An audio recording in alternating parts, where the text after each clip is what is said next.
La carta tenía unos cuantos párrafos más, y en ellas, además de pedirle a su amada familia que más allá de cuál fuera el desenlace final, no dejaran de tener ánimo y fe, el coronel Larrabure envió pistas en clave para que pudieran descubrir dónde estaba secuestrado.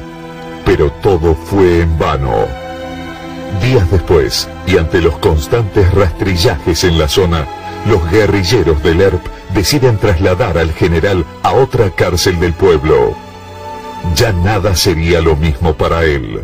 No solo cambian las condiciones de encierro, sino también el trato. En su nuevo destino de martirio, comenzarían los intentos por quebrarlo física y psíquicamente. Comenzarían los golpes y las torturas. Larrabure era ingeniero militar, especializado en química. Jamás en su vida imaginó que sería blanco de un grupo guerrillero subversivo. No tenía un batallón ni fuerzas especiales a su cargo. Sin embargo, se vio obligado a sobrevivir como el peor de los criminales en una celda estrecha y húmeda, un escondrijo de ratas, como él mismo escribió. Para mantenerse lúcido y no enloquecer, resolvía cuentas matemáticas, armaba crucigramas, hacía fórmulas químicas y le escribía poemas y cartas a su mujer y sus hijos.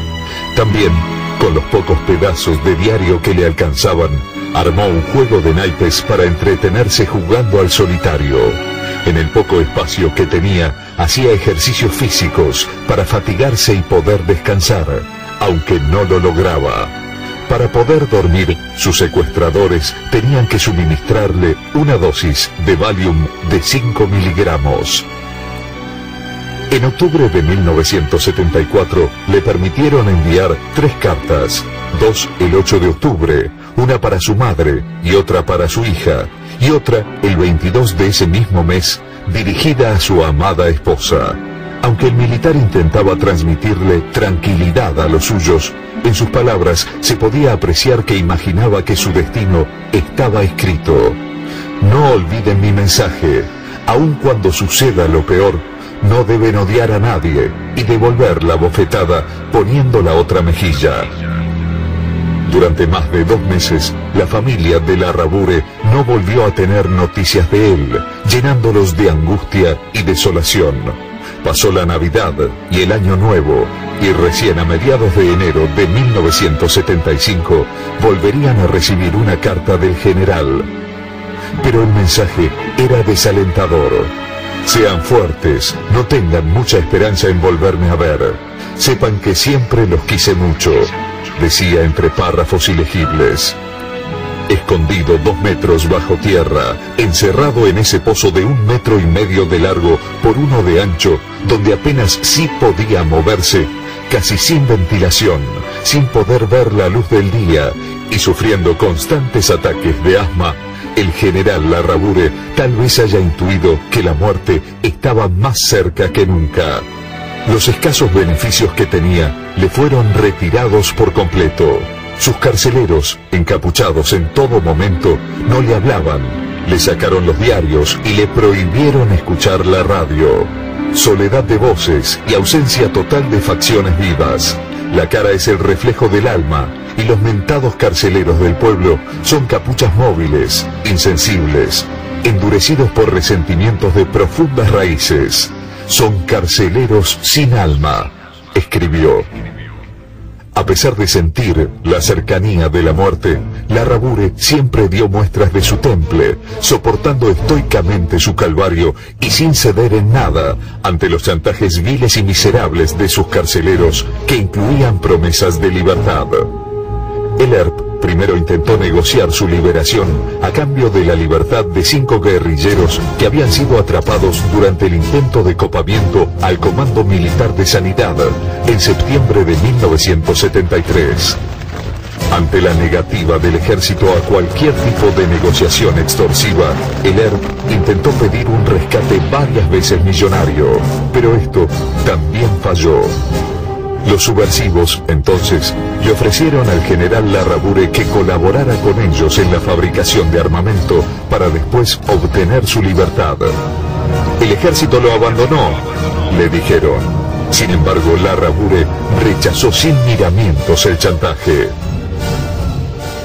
Mis enemigos son medrosos y pusilánimes ante iguales y superiores, impulsivos, cortantes y autoritarios ante inferiores débiles, cautivos y desarmados. Escribió Larrabure en su diario de cautiverio, que escondió celosamente de sus secuestradores y que fue encontrado después de su asesinato, al ubicarse la cárcel del pueblo, donde permaneció 372 días encerrado en las más terribles condiciones. Aquí en la ciudad de Rosario, en la intersección de las calles Garay y Bariloche, estuvo detenido en manos de la organización subversiva declarada ilegal durante 1 año y 12 días el mayor, en su momento, Julio Argentino del Valle Larrabure. Este es el dormitorio, uno de los dormitorios de la casa, y en el que sería el piso del placar se había construido una de las celdas que ahora mismo vamos a mostrar a ustedes, celda en la que estuvo durante mucho tiempo el mayor, posteriormente ascendido a coronel, Julio Argentino del Valle Larrabure. Aquí estamos viendo la celda que durante mucho tiempo sirvió de prisión al coronel Julio Argentino del Valle Larrabure. Este es la única dependencia que tenía como anexo la celda que acabamos de encontrar.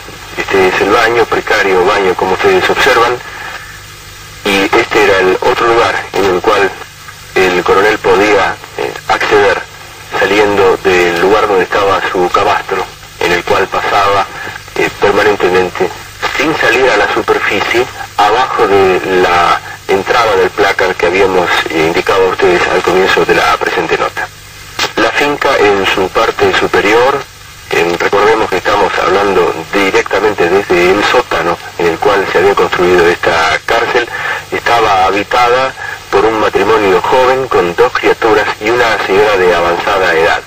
En la misma, en la parte superior, que ya vamos a mostrar a ustedes posteriormente, funcionaba un negocio de mercería que era atendido por la mujer más joven, con lo cual encubrían la verdadera actividad que se desarrollaba en esta casa.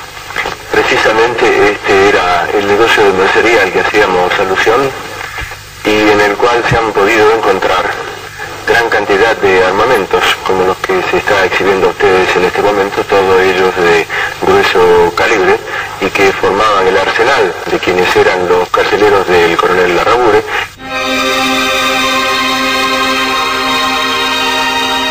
El martes 19 de agosto de 1975, con las pocas fuerzas que le quedaban después de 372 días de cautiverio, con la voz entrecortada por un gravísimo ataque de asma y con las manos encadenadas, el general Argentino del Valle Larrabure cumplió con su último deseo. Entonó las estrofas del himno nacional antes de ser asesinado por un grupo de verdugos inescrupulosos del ERP. «Oh, juremos con gloria morir», fueron sus últimas palabras, y un silencio aterrador invadió el mísero espacio donde los guerrilleros lo tuvieron secuestrado más de 1 año y que ellos llamaban Cárcel del Pueblo. El sábado 23 de agosto, después de haber estado 36 horas congelado, la policía halló su cadáver maniatado, envuelto en una bolsa de plástico y con claros signos de haber sido estrangulado. Su cuerpo pesaba 40 kilos menos que cuando había sido secuestrado. La autopsia no solo confirmó las condiciones infrahumanas de su cautiverio y el carácter brutal de su asesinato, sino que además reveló que el general Larrabure fue sometido a golpes y a torturas con picana eléctrica por los guerrilleros del Ejército Revolucionario del Pueblo.